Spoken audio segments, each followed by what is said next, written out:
Welcome to another presentation at the East Trade Winds, hosted by Bernie Fransgrote and Wayne Pratt.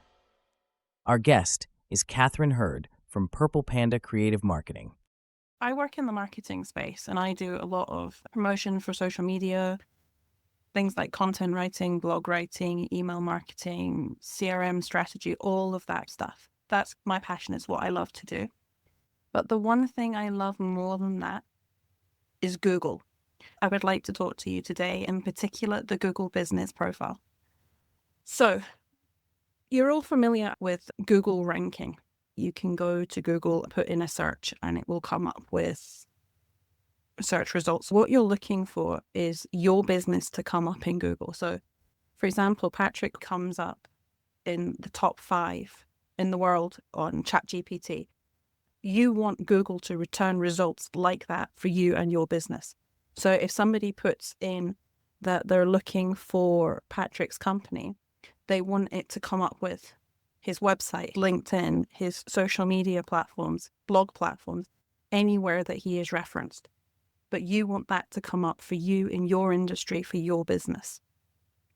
The way to do that is to utilize the business profile. If you don't have one, then I suggest we have a conversation, because there is pretty much no industry that would not benefit from having a Google Business Profile presence.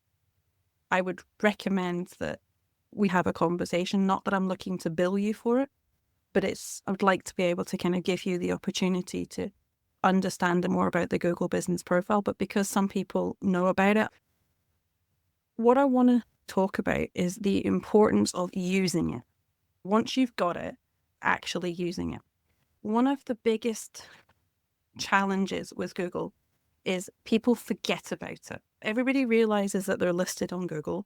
Everybody knows that they have their social media platforms, their website, but everybody gets sucked into their own world and they forget that it requires updates. People go, oh, I'm changing my website, I'm changing my email address, I'm adding a new service, I'm changing my prices, I've changed my cell number, and people do not go in and update. That creates issues. If you go into your website and you say, this is my new number, but you don't update it anywhere else, you can upset the algorithms in the sense of Google can turn around and say, nothing matches. You have to update everything everywhere so people can find you and utilize your services. You need to make sure everything is updated. And if you miss a place, so let's say you update Google and you update your website and you miss the social media platform, the Google algorithm is operated by little bots. So little AI robots that go around and they look for the compliance of what Google requires. If it finds a mismatch, it can pull down your Google Business Profile. It will notify you, but let's face it, we all get millions of emails, very easy to miss it. Especially considering a lot of people don't have their Google Business Profile linked to their main account. You'll lose all of your reviews, all of your presence, and a huge chunk of connection with your potential audience. Which is why I'm emphasizing right now, check everywhere, not just Google Business Profiles, everywhere that your information is up to date. And then make sure that it all complies with the regulations for Google in the sense of everything matches. So that's my first thing I want to highlight. The next thing is, it isn't a social media platform. However, it has a social element to it in the sense of it requires updates, not for your information, but it requires posts. Hey, I've got a new product. Hey, have you seen my new episode of my podcast? There are various types of updates, but the minimum one most people will use is just the one marked update. And that is absolutely fine. But you are required to comply with it and keep the page active. You are required to put a minimum of 3 posts up a week. And that may sound a lot, but I'm assuming most of you I'm not going to say all of you, but most of you will have social media platforms that they will post on a minimum of 3 times a week. You can modify that and put it on your Google business profile. It has more restrictions. Like video is really big right now. Google will not take a video that is longer than 59 seconds. So even if it's 60 seconds because it's a video you've created for TikTok, Google will not accept it. It has to be 59 seconds. If you try and upload that post, it will tell you it's too long. If the file size is too big, it will tell you that too. And you may have to put it through compression or video editing software. It also does not like hashtags. Ironically, it means nothing to a Google business profile when you post with a hashtag. It needs to use meta tags from your website, but the actual posts, you can put it in, but it'll just ignore it because it just means absolutely nothing. But it also gives you an option which is really cool, where you can add a button. And that button will allow you to say, call me, visit my website, put in a link to your shop, say shop and add a link, learn more and add a link, book an appointment and you can drop in your calendar link. It's really important that you put these things in because it's giving people the opportunity to connect with you as a consumer. And that's what you want. You want people to see all of these posts. You're looking for a minimum of 3 times a week. If you've not used it for a while, like this, the other thing that it will require is photographs. Not as a post. There is an option where it says photos, and it requires you to add a minimum of 20 photos. The reason it does that is it needs you to spike the algorithm. As you put a lot of traction through it, it gets more people to do it because it's a ranking software. And then once you've started to get that algorithm flowing, you can drop down the number of photos that you add per week. You need to get people to see your profile and actually engage with your profile. But these photos, it doesn't have to be a business post, like a business photo. Everybody goes, oh, but Google business profile is business. The clue's in the title. Yes, it is. So I wouldn't go and put a post on, hey, this is my dog, we went on a walk, because it's not meant for that. But when you're adding these 20 photos, you absolutely can add a picture of your dog. Because when you post, you'll notice the same sort of trend on social media. If you put up a picture of an animal or a child or something that's emotive, people will look at it, which sparks that algorithm, which means that people are going to remember you. Another thing is reviews. So when you have one of these profiles, you want to get reviews. There is a button that says ask for a review. When you click it, it gives you 2 options. The first option is a link. You can copy that link, share that link, and it gives you options of how you can share it. Do you want to send it by email? Do you want to attach it to social media? Or you can copy it into your notepad or your clipboard, and you can share it yourself. So that's the first option. Underneath that, which is probably more 2025, is the QR code. You can save that QR code and you can add it to your email signature.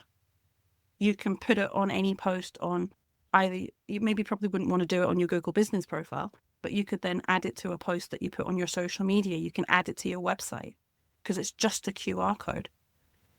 The one piece of advice I would give you is do not try and send the QR code to an email.